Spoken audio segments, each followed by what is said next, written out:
Good afternoon, good evening, or good morning, depending on when you're watching this. I'm Phil Mancini. I'm presenting a proposed facilitator development initiative for the Sherman Block Supervisory Leadership Institute, or SBSLI. And I'm going to shorten that throughout this presentation to simply SLI. What SLI does is it prepares California law enforcement supervisors to lead adaptively, and facilitators are the human connection between the program's intent and what participants actually experience. This is a complete instructional design proposal from performance need through evaluation, built around three areas of facilitator practice, and those are learner-centered dialogue, facilitation towards intended protocol outcomes, and effective co-facilitation. And just to be clear, this is a recommended design. It has not been adopted or delivered, and no results are being claimed at this time. One note on transparency from the start, the project materials contain no verified official mission statement. So I'm presenting this as SLI's leadership development purpose. SLI develops experienced supervisors through a residency style program over 8 months, with cohorts of up to 24 first-line supervisors learning through structured curriculum, guided reflection, sustained dialogue, and applied project work. That includes a adaptive leadership project. That design places an enormous amount of weight on the facilitator, who is expected to model core concepts, adhere to the curriculum, protect program integrity, and hold high ethical standards. Program documentation also indicates facilitation varies from cohort to cohort, from strongly adaptive to more directive. That's why facilitator quality is central and not peripheral. This proposal defines 3 terminal outcomes. First is the use of coaching questions and active listening to support learner-centered dialogue, paraphrasing, open-ended questions, purposeful silence, so the group does the thinking, or the learners do the thinking. Second, facilitate sessions to intended protocol outcomes, guiding the conversation where the protocol intends without over-directing. And then third, coordinate effectively in co-facilitation. Since SLI facilitators work in pairs, it's critical co-facilitation is addressed and improved upon. The critical point is that all 3 are written as observable performance. What a facilitator does in the room, not what they know. That makes them trainable, practicable, and accessible, except against the existing proficiency rubric.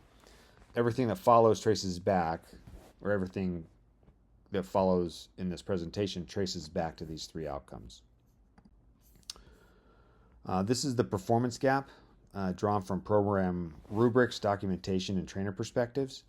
In learner-centered dialogue, questioning is inconsistent, and facilitators over-direct, or some facilitators over-direct when conversations get ambiguous. The desired behavior is active listening and purposeful coaching questions that keep ownership with the learner. In protocol-based facilitation, execution is uneven across cohorts despite a common curriculum. So we need deliberate preparation, transition management, and responsive facilitation. In co-facilitation, coordination is unclear, with no consistent structure for peer coaching. So we need role clarity and collaborative accountability. Each gap involves both skill and disposition. That's why the intervention package is not just a single workshop. The recommended package has 4 components spanning preparation, practice, feedback, and support. First, the existing facilitator training proficiency rubric, used without modification, so no new standard is required. Second, an adapted case study preparation and delivery guide covering planning, role assignments, transitions, and structured reflection. And third, an open access facilitator practice resource on content, pedagogy, and embodiment, giving trainees a low-cost, self-paced reference. And I'll get into that a little bit more later.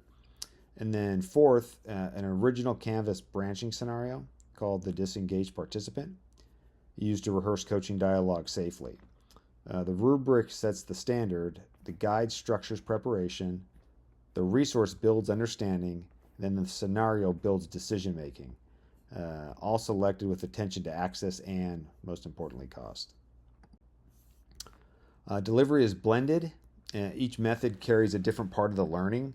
Asynchronous Canvas preparation front loads content, so live time isn't spent lecturing. Live workshops focus on modeling and guided practice, where technique is demonstrated rather than described. Paired role play and peer observation give repetition in a low-risk setting and build the peer feedback habit that's currently missing.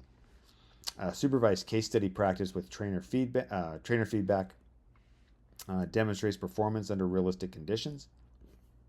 The pathway is prepare, practice, receive feedback, demonstrate readiness.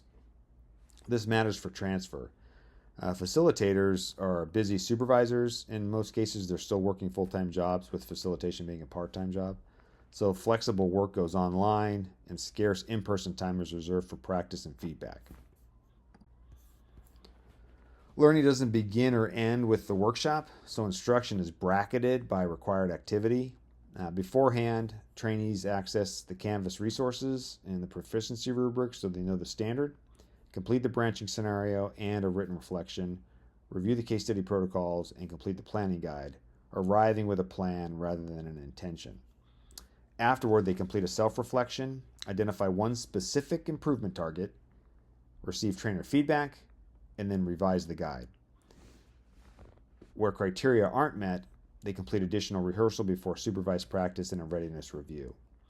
The back half is what drives transfer. Without it, the learning quietly fades.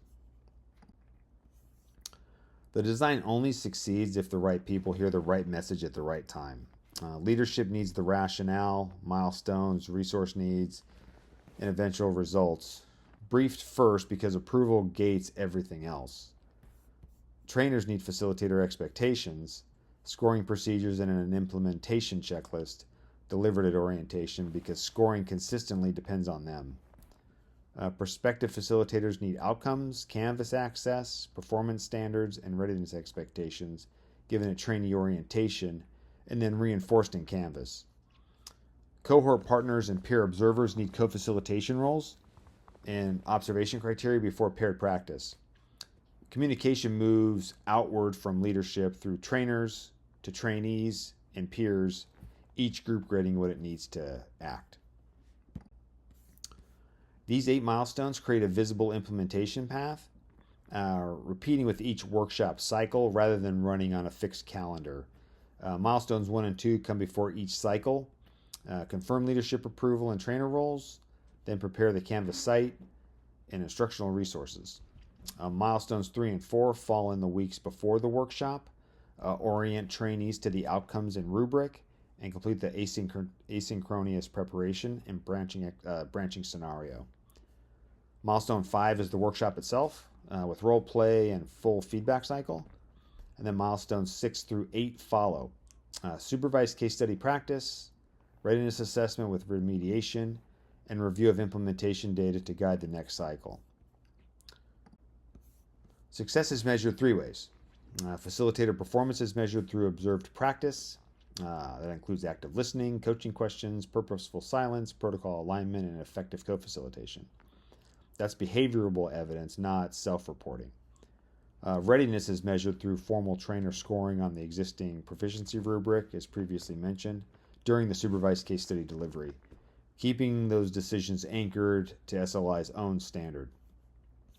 Implementation quality is measured separately through Canvas access records, trainee surveys, and trainer checklists. That third category protects the design. If trainees underperform, we need to know whether the plan was weak or simply never delivered as intended. The formative decision rule gives trainees a defined second chance before supervised practice. Evaluation follows Kirkpatrick's 4 levels, each with specific evidence. Level 1, reaction, uses a trainee survey on Canvas access rather. Resource quality, workshop relevance, practice opportunities, and trainer feedback. Level 2, learning, draws on scenario responses, written reflections, completed preparation guides, and observed role play. Level 3, behavior, this is the transfer question, assessed through trainer-rated supervised case study delivery, using that proficiency rubric, as I've mentioned throughout this presentation. And then level 4 is results. This aggregates readiness and implementation findings to improve facilitator preparation and delivery conditions across cohorts. To be precise, As I mentioned earlier in the presentation, these are the measures the design would collect. No results are being reported today because this design has not yet been implemented, although I hope to do so soon. The rollout is organized around the facilitator workshop cycle rather than a fixed calendar. Workshops run 2 to 3 times per year, so 4 phases repeat with each cycle. Phase 1, before the cycle, covers leadership confirmation, trainer orientation, and preparing the Canvas site. Later cycles only refresh it. Phase 2, 4 to 6 weeks out, orients trainees to the outcomes and rubric and completes the asynchronous preparation, respecting their demanding agency roles. Like I said, they're full-time jobs in many cases. And then phase 3 is the workshop itself with live instruction, role play, observation, and formative feedback. And then phase 4 covers supervised practice, summative readiness assessment, and review of the implementation data before the next cycle. To close, the case is straightforward. SLI already has a clear curriculum, has established case study protocols, and a rubric defining what good facilitation looks like. What the analysis identified is variation in how consistently those expectations are enacted from cohort to cohort. What's really happening inside the classroom. A structured blended development system addresses that variation directly with preparation before teaching, deliberate practice with feedback, and a transparent readiness standard scored against SLI's own rubric. The result will be a more consistent participant experience regardless of facilitator team. Again, this is a recommended design, not a completed program, and no outcomes are claimed.